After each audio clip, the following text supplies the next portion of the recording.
Common चुका होतात ट्रेकर्सकडून आणि शक्यतो त्या ट्रेकर्सकडून जास्त होतात ज्यांचं चालताना आजूबाजूला लक्ष नसतं किंवा जे नवखे ट्रेकर्स असतात. आता मी या पायवाटेने आलो. आता इमॅजिन करा तुम्ही ग्रुपसोबत ट्रेक करताय. तुम्ही आलात इथून पायवाटेने गप्पा मारत मारत निघून गेलात. तुमचा लीडर पुढे गेला आहे, त्याला फॉलो करत करत गेलात. पण तुम्ही एक गोष्ट विसरलात की एक पायवाट तुमच्या तिथे पण गेलेली. आता या पाला वाचोळ्यामुळे ही पायवाट दिसत नाही आहे. जस्ट आता समजा तुम्ही निघून गेलात, ट्रेक संपला तुमचा, तुम्ही याच पायवाटेने परत आलात. आत्ता इथे खरा गेम इथे आहे. इथे येऊन तुम्ही कन्फ्यूज, अरे कुठून आलेलो मी, इथून आलेलो की इथून आलेलो, आणि मी गेलो आता चुकीच्या दिशेला.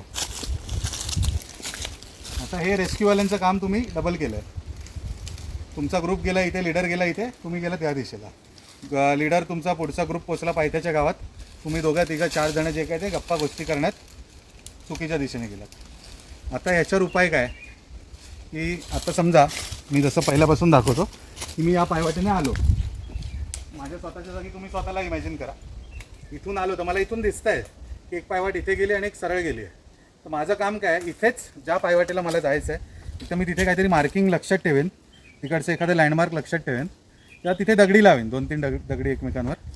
अजून एक उपाय की पुढे गेल्यावर जस्ट तुम्हाला 1 सेकंद मागे वळून बघायचं. 2 पायवाटा आल्यावर हां इथून आलेला. याने काय फायदा होईल की तुम्ही जेव्हा रिटर्न याल ना ते तुम्हाला ती पिक्चर मेमरी लक्षात राहील की नाही आपल्याला इथून जायचं आहे. तर याच्यामुळे बऱ्याच मोठ्या घटना टाळू शकता तुम्ही. तर ही छोटीशी टिप तुम्ही तुमच्या मित्रमंडळींसोबत नक्की शेअर करा. धन्यवाद.